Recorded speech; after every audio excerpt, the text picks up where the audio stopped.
The story of Grace Woodlands begins actually before we ever purchased this property, when we were building a large campus on the freeway at Grace Church, Houston, building a 10,000-seat auditorium. And we had some people that had moved to the Woodlands, and they asked us if we would put a campus on this side of the city. So I came up and I began to look for property. And I looked all over the area, and I would keep driving by this particular site. There was an old gate out front, and there was a sign, not a real, like a realtor sign, but just an old sign that had been there for many, many years. And I never called or anything on that. And one day I pulled into the little drive-in that you could pull in, and I got the number, and I called about this property, and I began to negotiate with the owner of this property, as well as where our billboard sign is, and some acreage behind that. Our church organization, Grace International, actually purchased the original amount of acreage that we bought. And Grace Church Houston, we began to pursue the development of this land, and the establishing of Grace Woodlands paid for by Grace Church Houston. We sponsored that. When we bought this land, I heard later that there were actually people here in the Woodlands who laughed at us because this site was a bunch of abandoned sand pits. They'd used up, taken all the sand out, the land was used up, and it was abandoned. It was over 80 acres. And when the land became abandoned, then people began to dump things on the property. I've joked over the years that you actually could furnish your house from this property. There were couches and chairs and tables and washers and dryers and refrigerators, even an abandoned car. There was at one point a marijuana farm on this property. So there were all kinds of things that happened, and that happens when a property becomes used up and then abandoned. Then typically it becomes a dumping site. And I've said over the years that the story of this property is the story of grace. Our ministry is to people whose lives, they've given their lives to something, and it didn't work out. It's not like they thought. And instead of finding what they were looking for, bondage came. They got used up. The system chewed them up. Sin chewed them up. And with that, they became useless. And in that abandoned state, then sin has a way of dumping on us, and our lives become more known by the dregs that have attached themselves to us than by our identity that the Lord gives us. When we saw this property, when we purchased it, I saw something here of potential. That's what God sees in all of us. No matter how used up we are, no matter how broken by sin we are, God sees potential in all of our lives. And I began to dream about what this land could be. And over the years, I would draw different layouts of what could be. And then ultimately we began to redeem the property, and we built the first building, which is the place you're worshiping in right now. A multi-purpose building.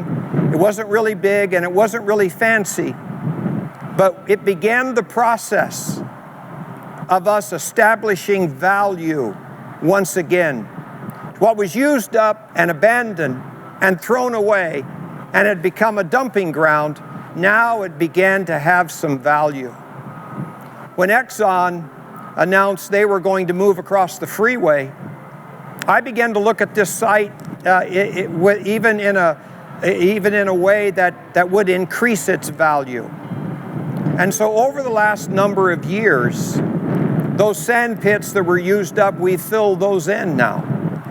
We've brought in, the best we know, about 3.5 million yards of dirt, spread it, compacted it, and there's been a miracle story of how all of that took place. And now you can see by looking around here at what God has done. Right behind me, there's a 16-acre lake that will be an amenity for this property.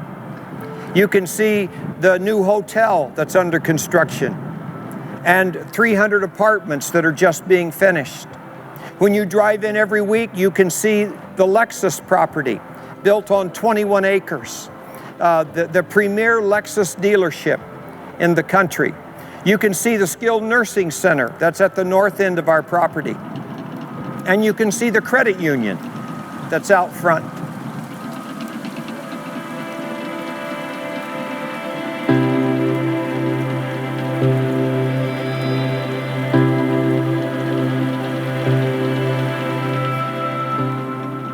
Hello, Grace family.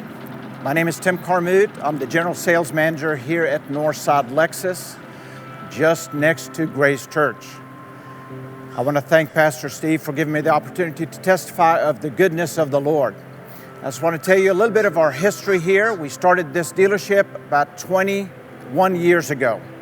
I've been with the company for 24 years, and to be honest with you, I've never experienced or seen anything like the last year and a half. We opened up the doors in September of 2019, a year and a half ago, and each month after we opened, we had record months for 6 months straight.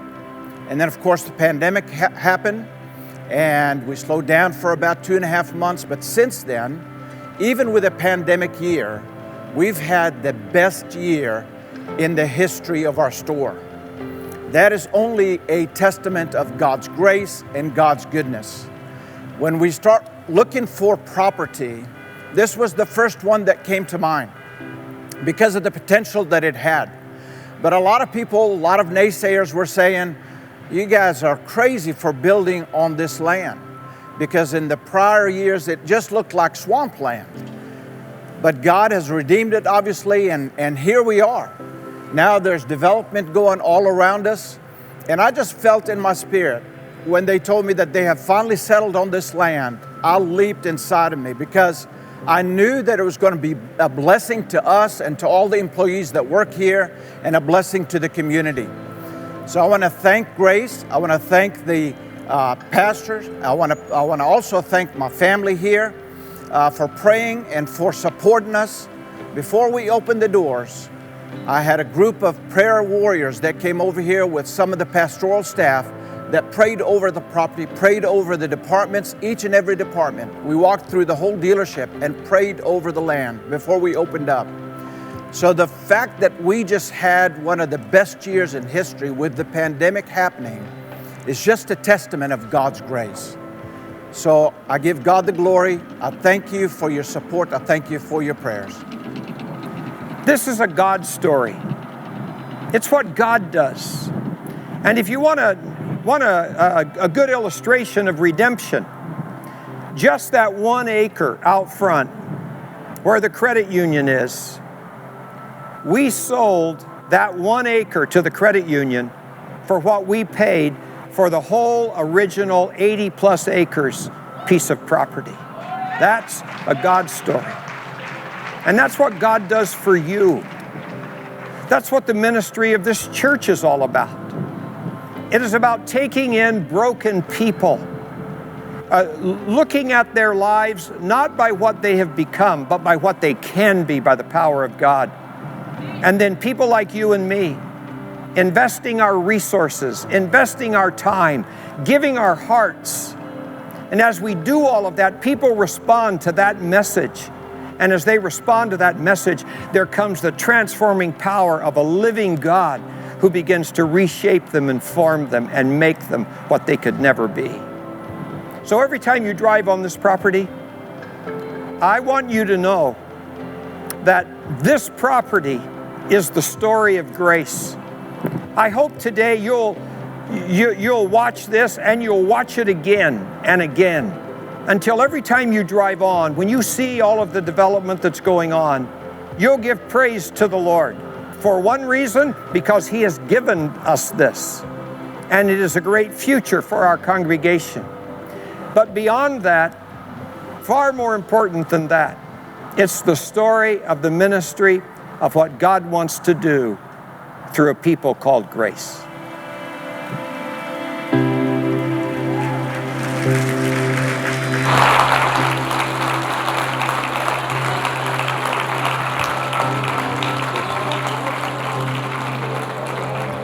Alabado sea el Señor, alabado sea el Señor. Póngase de pie.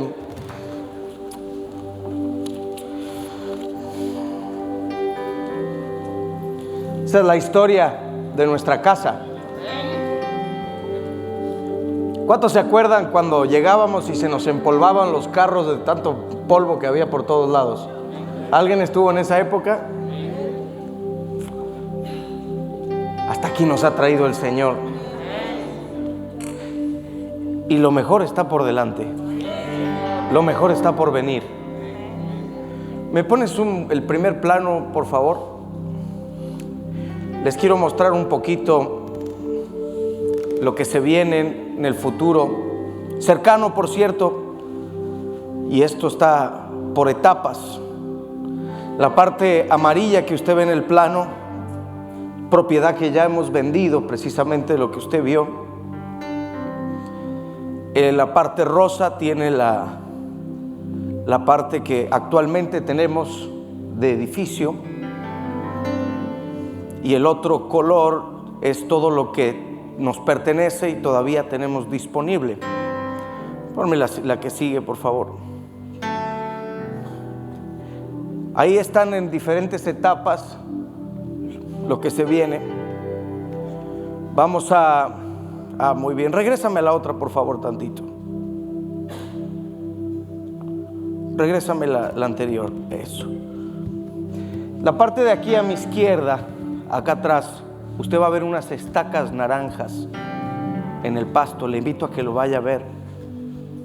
Si usted se pone en la esquina, más o menos en la bifurcación de las dos líneas, como si fuera un rombo, apuntando hacia la parte del estacionamiento de atrás, en forma de abanico, es donde vamos a construir el nuevo auditorio con capacidad para 2,000 personas y una puerta que se abre al pasillo y se pueden agregar otras 1,000 personas si fuera necesario por algún evento. Sí, dele gloria al Señor.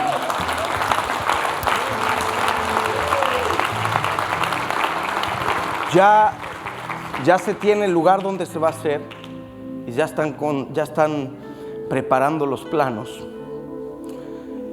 La parte de aquí, la parte norte de este edificio, lo primero que usted va a ver que se va a hacer de ese lado es un taller mecánico, un taller para ayudar a las mamás solteras o a la gente de bajos recursos. No piense creer que ya se ahorró lo del mecánico. Esto es para la gente, para servir a la comunidad. Y algunos dijeron, gloria a Dios, ya tengo el cambio de aceite de gratarola. Y todos los hermanos que tengan en la congregación, tengan capacidad de apoyar, van a usar ese lugar y esas herramientas para servir a través de eso, bajo la condición de que le enseñen a un joven el oficio también. Entonces, de esa manera formamos, discipulamos a jóvenes y al mismo tiempo le ofrecemos un servicio a la comunidad. Vamos a tener también una catedral en el frente que va a ser como un emblema cuando la gente venga en el freeway y va a decir, ya no nos van a decir, esa iglesia que parece restaurante mexicano. No, ya no nos van a decir eso. Yo pensé que era de enchiladas. No. Vamos a tener bien, mire, no se lo va a poder, no ver. A ver, vamos a la que sigue. ¿Tenemos otra más? Ahí tiene el frente. ¿Hay alguna otra más? Ya. Bueno, muchas gracias. Este es el futuro y está por etapas. Por cierto, aquella persona que quiera una copia de los planos, una copia de los planes y las etapas en las que vamos a estar, con mucho gusto, por favor, acérquese a alguien de nuestro equipo o a cualquiera de los líderes y diga: yo quiero una copia de todos para estar orando, para estar al pendiente. Por favor, esto está disponible, es para todos, es para nosotros, es para sus hijos. Así que hemos visto la historia de lo que el Señor ha hecho. Somos testigos de lo que el Señor está haciendo. Y ya nos mostró como por una pequeña grieta en una puerta lo que se avecina. Y yo le quiero decir, es más grande y glorioso de lo que usted y yo pensamos e imaginamos. Dios va a hacer algo tan grande aquí que los hijos de nuestros hijos nos van a pedir que le contemos los orígenes de esta congregación. Hermanos, lo mejor está por venir para esta casa y tenemos el honor y el privilegio de ser parte de lo que el Señor quiere hacer aquí en Houston y a las naciones. También vamos a tener un lugar especial. Lo mismo que estamos haciendo con el programa de formación ministerial. Vamos a abrir una escuela de ministerio también en inglés. Y tenemos con el pastor Steve, me puso a trabajar en un proyecto donde la meta es abrir 50 iglesias más en el estado de Texas. Así que en el nombre del Señor Jesús, esa misión la vamos a cumplir. 50 más. Así que estemos orando por eso, a ver qué voy a inventar, cómo le vamos a hacer algo. El Señor nos va a iluminar. Vamos a estar al frente de ese proyecto. Y pues por 50 iglesias que abramos, vamos a tener que abrir 50 servicios en español. Y pues de algún lado van a estar 50 pastores hispanos. Así que gloria al Señor, váyanse preparando. Aleluyita.